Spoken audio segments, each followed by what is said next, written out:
This is SSPTV News, brought to you by Samsung Productions and the Hazleton Standard Speaker. The Philadelphia Eagles are Super Bowl champions, and we'll talk with a local fan who's still celebrating in Philadelphia.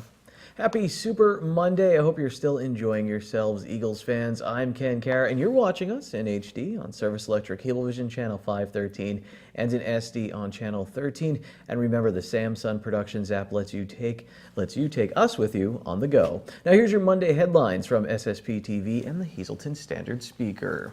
E-A-G-L-E-S Eagles. Finally, after years of waiting, the Philadelphia Eagles are Super Bowl champions. A number of my friends were in Philly to watch the game. I haven't heard from any of them. I'm not taking it personally. I'm assuming they got to bed pretty late. We did hear from Candace Nunez from Haddock. Her husband grew up in the city of brotherly love, and she married into Eagles fandom. As soon as the Eagles won the NFC Championship, it was decided they were going to Philadelphia for the Super Bowl. She sets the super scene for us. Well, earlier yesterday, before the football game, we had gone to a restaurant. And when we walked into the restaurant, everybody was in Eagles. Either it was Eagles jersey, Eagles shirts, hats, everything.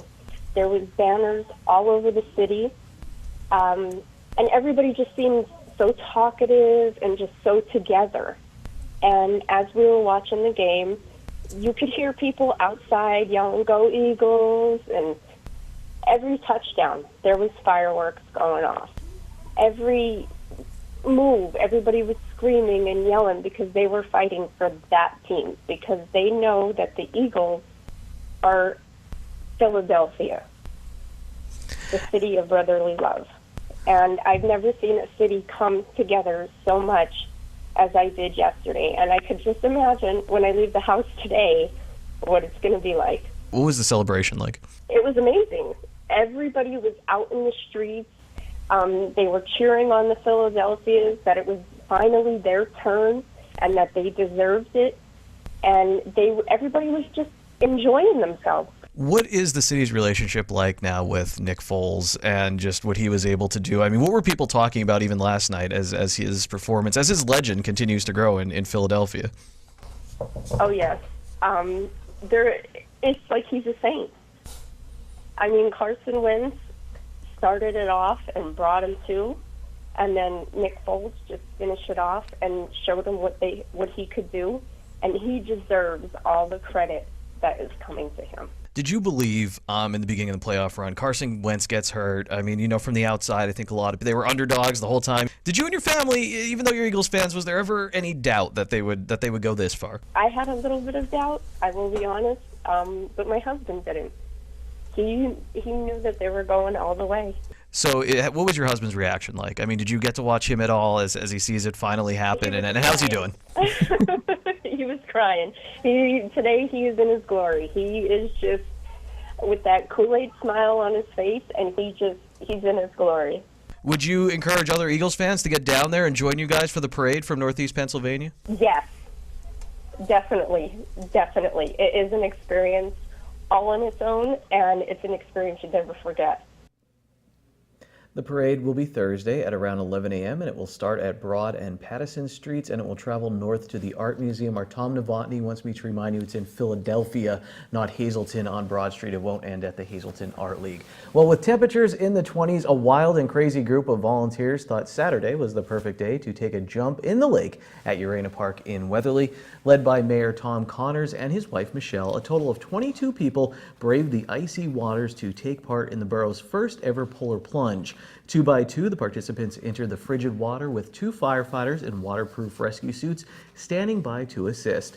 Cunningham Mayor Allison Urechko took the plunge as well as a result of a challenge from Mayor Connors. In the end, $1,100 was raised. Half of the money will benefit the American Cancer Society, with the other half used to create a new winter recreation program for the borough. The idea came from his wife Michelle, who first took the icy challenge in Coney Island in Brooklyn, New York. The mayor says that he plans to take the plunge again next year, and we would like to take the time to wish him a very happy birthday. Mayor Connors is celebrating today. In other news, Monoy City's new police chief is cracking down on crime. Police conducted a warrant sweep on Friday. They apprehended 63-year-old Michael Schwartz and 32-year-old Heather Kessler, both wanted on a parole violation, and 30-year-old Hakeem Glenn of Reading, who was wanted by the Delaware State Attorney General's office on drug charges. Police Chief Ken Zapovsky says that multiple avenues of enforcement and crime prevention will continue to be utilized by the Monoy City Police Department to provide the police service that the community truly deserves. And a traffic stop in Monoy City on Saturday night resulted in 2 drug arrests. A passenger in the vehicle that was stopped, 45-year-old Tammy Casserly of Monoy City, was found in possession of methamphetamine and 4 other controlled substances. A second person, Sean Laser of Barnesville, was also taken into custody and charged with unlawful possession of drug paraphernalia. The Hazleton area is mourning the loss of a woman who was very active in the community. Sue Ann Cernella Childs passed away on Saturday.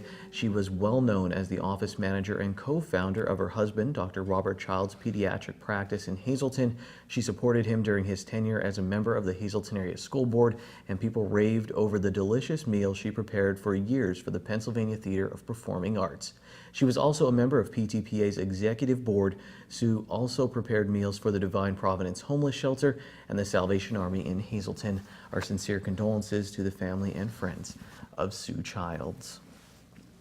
Well, here's a unique way to show your love on Valentine's Day. Next Tuesday, February 13th, a blood drive will be held at Christ Lutheran Church in Cunningham. It's part of the church's 200th anniversary celebration, and it also honors Valentine's Day. To meet the drive's goal, 100 donors are needed. The Red Cross is in a critical blood shortage as a result of inclement weather and flu season. For more information, go to redcrossblood.org. Well, still to come on SSPTV News, some interesting information from our local state police. And in sports, Ron Marchetti is talking Super Bowl history, and I'll have the scoreboard. This is SSPTV News, your place for 24 hours of your hometown news and information.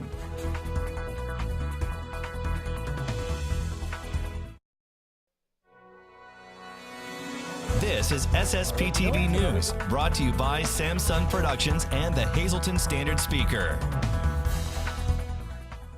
The cold weather can play havoc on your car, including your tire pressure. Here's John Eric Polite with this week's edition of Auto Advice.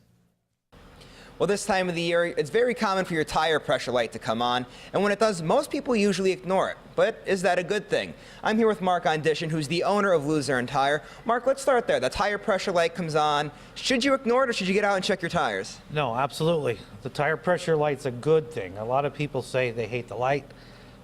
But what that does is that makes you come to me or go somewhere, make sure your tires are properly inflated.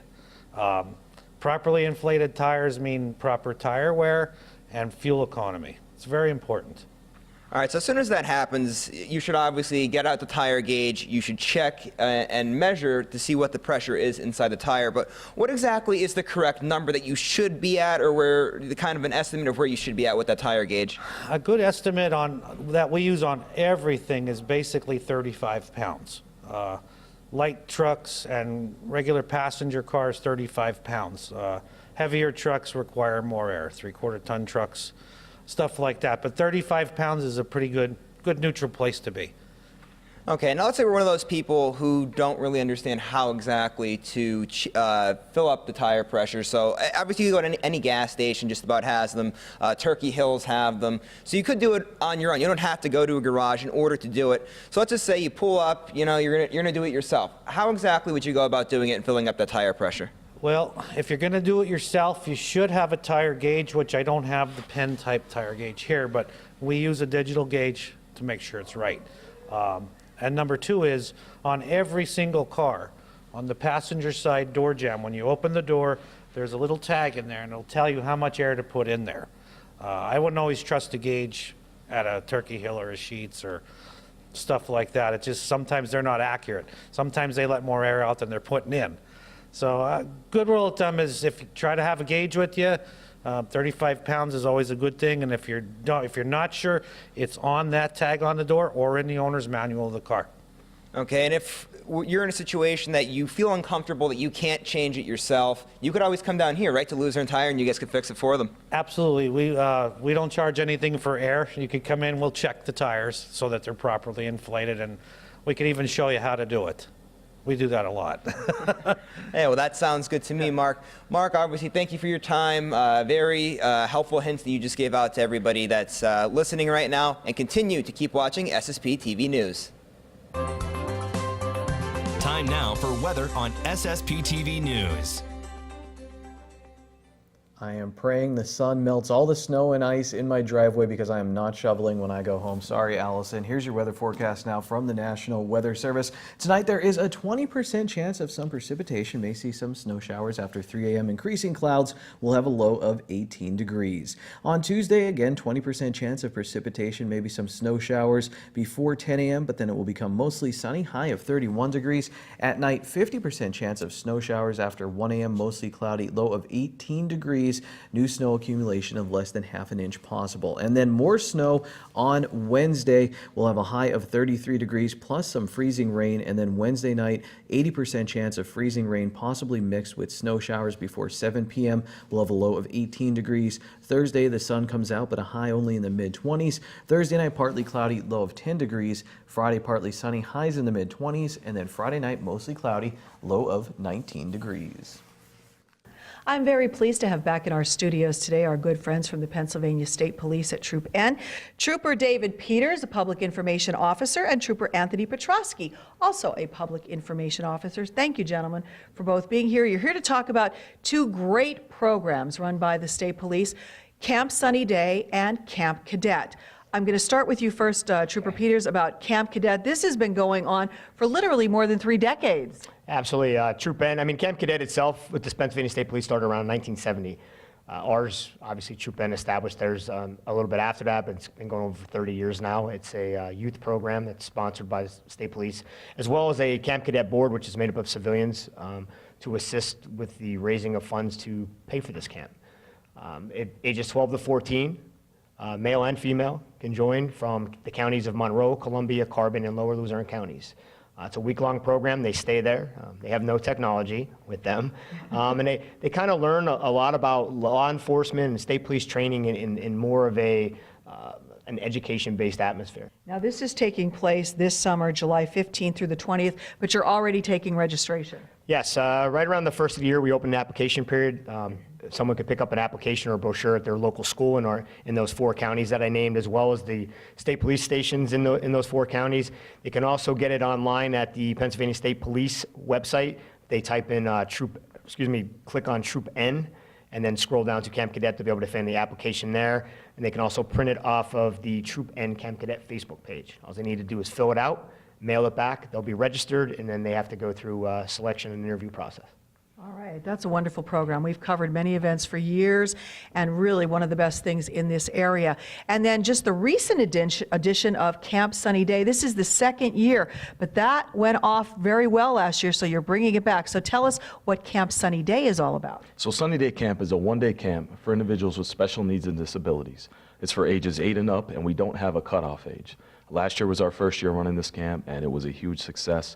We're hoping to make it an even bigger success this year. It's going to be held at Pocono Raceway on May 12th, Saturday, May 12th, with a rain date of Saturday, May 17th. It's a huge, huge program for us at Troop N.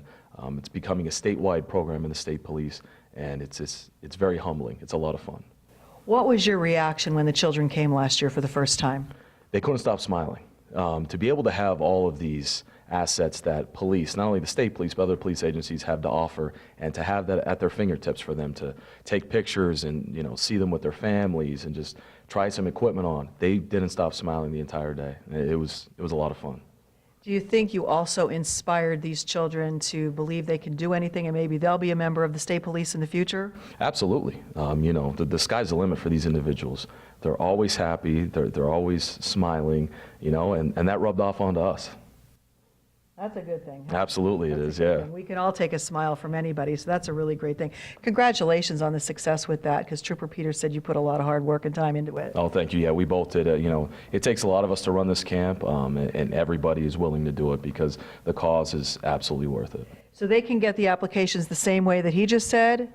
They could go right onto the Troop N Camp Cadet Facebook page or sunnydaycamp.org and click on Troop N, and it'll bring up registration. Is there a deadline?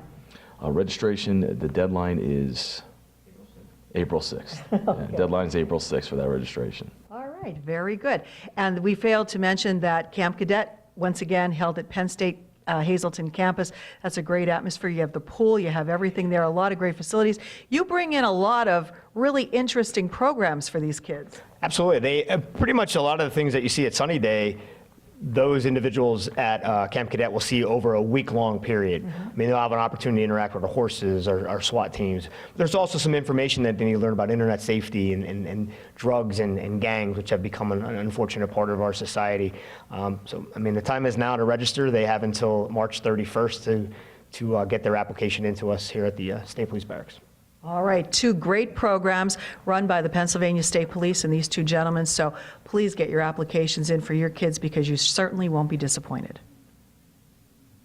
Thank you, Lisa. And before we hit the break, let's look at the green screen. Your midday winning Pennsylvania lottery numbers: pick 2, 84, pick 3, 437, pick 4, 8544, and pick 5, 63389. The wild number is 0. Ronnie Marchetti is fired up about Super Bowl history. Watch Trivia Treats when we come back.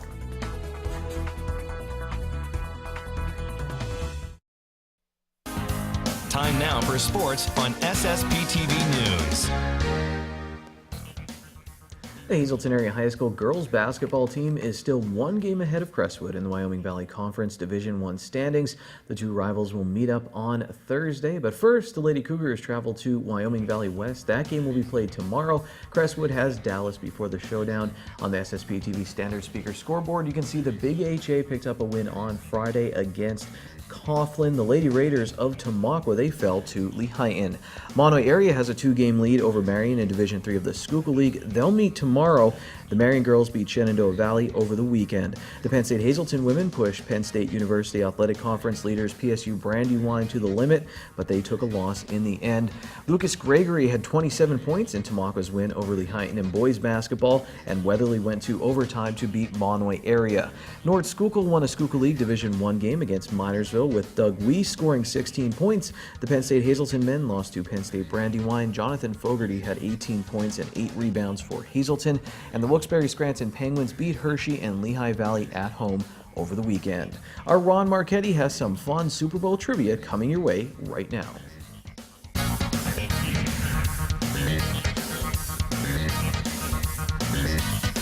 Monday, February 5th, the day after Super Bowl 52.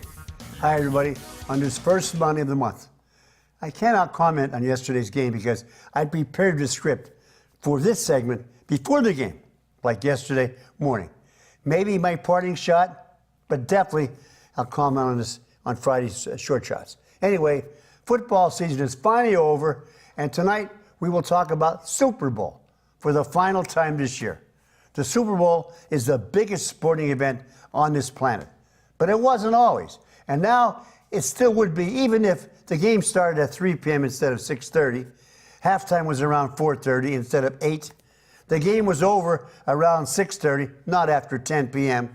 The post-game celebration and interviews were over at 7:30, not after 10:30. Younger folks and even some old-timers won't remember these facts. There never was a Super Bowl 1, 2, or 3. When Green Bay met Kansas City in 1967 at the Coliseum in Los Angeles, the game was billed as the AFL-NFL Championship. That game started sensibly at 3 p.m., not at 6:30, which makes little sense. The Packers won that first game 35-10. Reserved tickets for that first game were $10, and over 32,000 seats in that venue were empty on that January 15, 1967.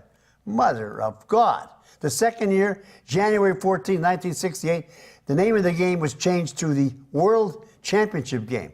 The tickets were up to $12. Green Bay won again, this time over Oakland, 33-14. At the Orange Bowl, which drew a festive full house of 75,546, permanently putting the rest to the question of empty seats at a Super Bowl game. On January 12, 1969 was played again in Miami's Orange Bowl. And again, the tickets were $12. And again, the game started at 3 p.m. The game was billed as the third World Championship game. The Miracle New York Jets upset the 16-point favorite Baltimore Colts 16-7.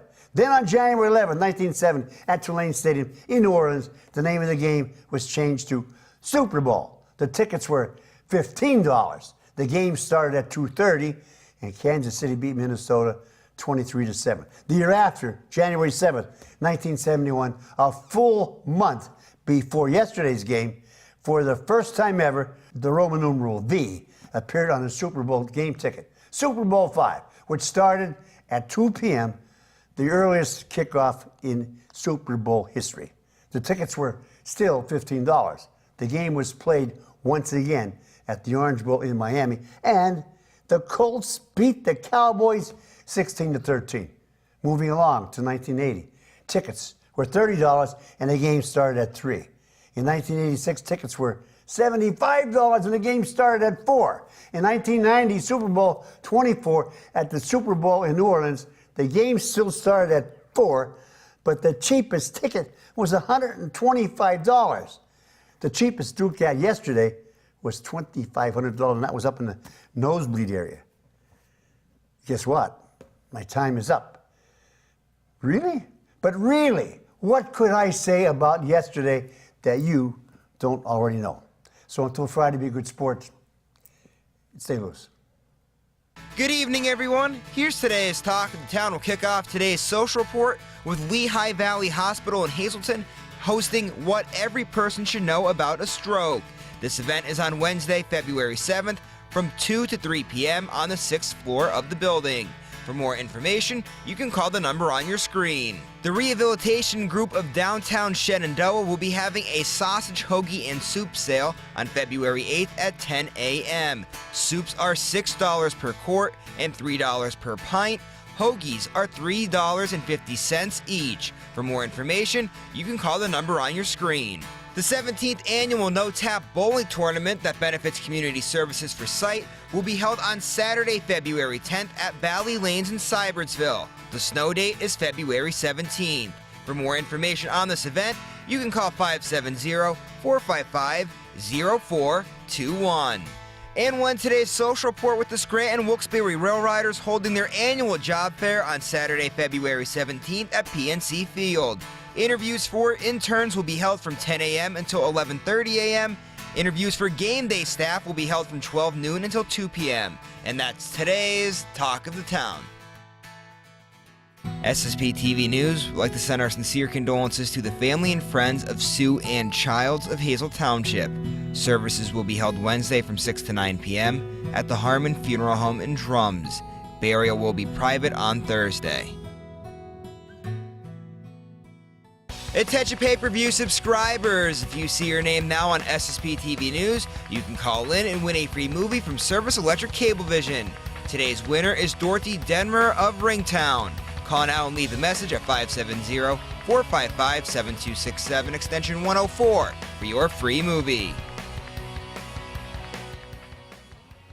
Favorite part of watching the Super Bowl is my buddy Poach, huge Eagles fan, just so nervous as the Patriots had the ball with under a minute to go, just could not say it was a victory until it was all over, especially against the Patriots. But again, congratulations to all the Eagles fans out there. Big week coming up on SSPTV News. We're coming to the end of the regular season for a lot of winter sports here locally, so we'll have coverage of a number of our local teams, plus the very popular Volunteer of the Week segment. Remember, if you want to nominate someone to be the Volunteer of the Week here on SSPTV News, email Lisa at lisa@ssptv.com. We'll see you tomorrow.